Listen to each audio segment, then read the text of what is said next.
Hi, I'm John with the Christian Century. I'm joined today by poet Sarah Crowley Chestnut, who wrote a piece that recently appeared in our magazine, a poem called Baptism.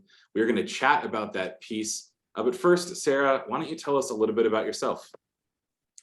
Thank you, John. And hello to the readership and the listeners out there. Yeah, it's delightful to be here. I live and work at L'Abri Fellowship in Southborough, Massachusetts, but I'm not an East Coaster. I grew up in California and in a very rural setting, and still have family out in California, but have lived in New England for almost 10 years now. And yeah, I've kind of, I think I've grown as a poet as I've grown in a vocational ministry as well at L'Abri, doing hospitality work, a lot of pastoral care and kind of informal counseling, and then just helping people think deeply about their own lives and the Christian faith. So my work as a poet has kind of been developing as I've been growing in that work as well. That's great. Think about the overlap or the intersection of ministering to people, loving people, and creating art and writing words that are beautiful. It's really neat. Well, speaking of your words and your poetry, why don't we start? Some of our listeners may not have gotten the chance to read the poem yet in the magazine or the website. So if you would be willing to start us off by reading the poem Baptism, that'd be great. I'd love to. Baptism.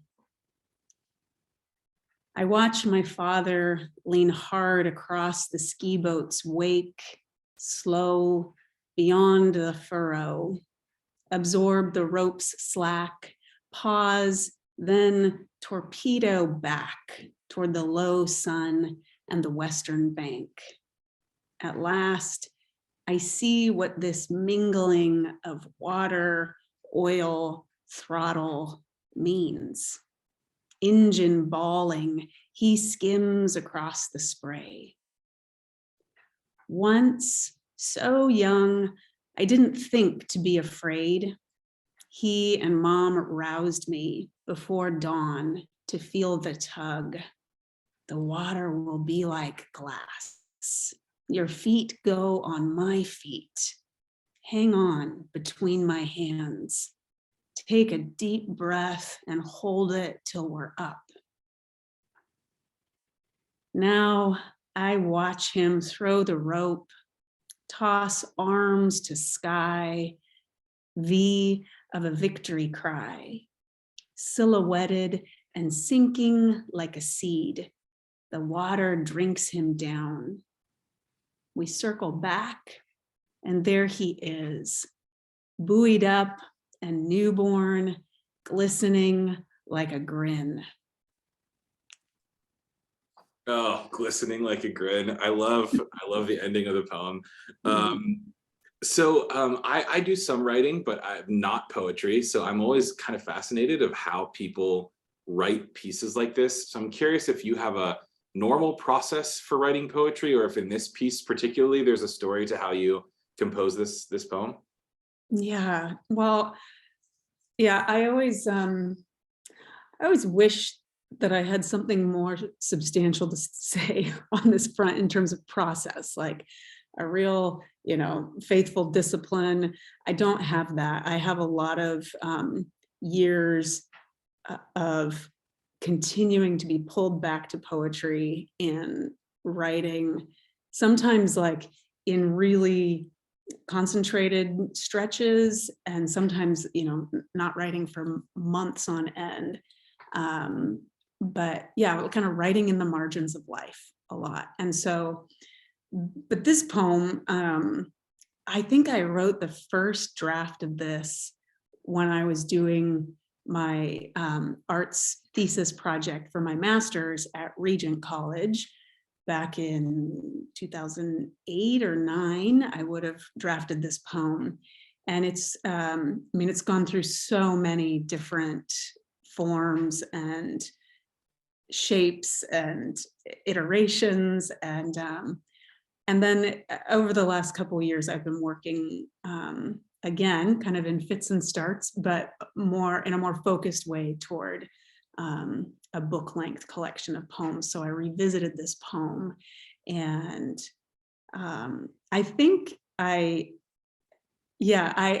can say more about the story behind the poem, but I think the revision process of this poem was really creative, which was exciting. I think I hadn't experienced revision as such a creative process before, and maybe that's the fruit of a poem having just sat as a file on my computer for a really long time, which lots of poets sort of testify to that you got to write it and put it in the drawer for a long time and then come back to it with fresh eyes. And so yeah, I think I'm excited at where this poem kind of landed. Yeah, that's so cool. So you said you could tell us a little more about the story. That would be great. This seems like to be a very specific memory that you have. Is that so? And could you tell us more about the story? Yeah, it's kind of a little bit of a mashup of a few memories. And the one in the center stanza, where I was so young that I didn't think to be afraid, is one of those memories that I can't tell now if it's an actual memory or if it's a created memory because of stories that were told. But when I was super little, I did this. I went out with my folks and stood on my dad's feet for the first time to water ski with him. And then the poem is sort of bookended with then a later memory when I must have been in college, going home on a break or something and being out on the water again and watching my dad ski. And I think the reason that these experiences and then the memories of them became such I guess fertile material for this poem was because water skiing is like the thing that I think of when I think of something that I really saw my dad relax in. He's an incredibly hardworking human. He's a small business owner. He's an artist. He's a crafter. He makes furniture. He's the firstborn of 6 kids. Like, he was just a strong, hardworking person. And and I think back, I'm like, okay, I remember him laying in the hammock and water skiing. Like, those were 2 spaces where I'm like, oh, Dad did rest. He did rest at times. And he played and playing behind the boat like that. I think I just kind of feel that memory of that was a joyful space for him. And I mean, he was a deeply influential in my own faith formation and sacramental imagery and language. That's not something I'd say I grew up with. I grew up in a non-denominational church, kind of a spinoff from a Baptist church. But my dad became a Christian in a very charismatic context. And so our home had more of a charismatic flavor, like a sense of like the real presence and immediacy of Jesus's presence and the work of the Holy Spirit in daily life. But then for me, in like my own journey, stepping into more sacramental traditions has been critical for my own growth and development and like the vitality of my own faith. And so, yeah, I think, looking back at these memories of water skiing, and then, you have all of those physical elements present, water. There is a smell, an oil fuel smell that only boats have. And so, yeah, then of course that oil, the oil of baptism in the sacramental tradition. So yeah, it just became a space where I realized, like, I think this was a place of encounter with God for my dad. And yeah, it is now for me in this poem, like writing and revising, and the process of this poem taking shape, I think became a space of encounter for me.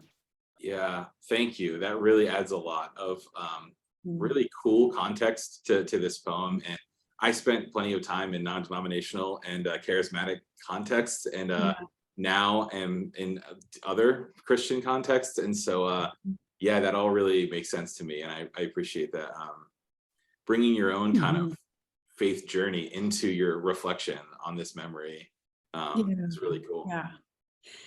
Yeah, I think maybe in part because of the work that I do at Labrie, and just getting to walk alongside so many people who are here because they're in a, you know, they're in a pretty tender space usually. Like, they're taking time out of normal life to come to this weird place to like kind of deal with stuff, deal with the questions that they have that they haven't really given space to yet, or deal with the questions that have arisen from real hurt in their personal lives or in church settings. And so I think it's that, like, learning to companion with people in that process has really shaped how I approach poems too, and has helped me realize, like, oh, poems have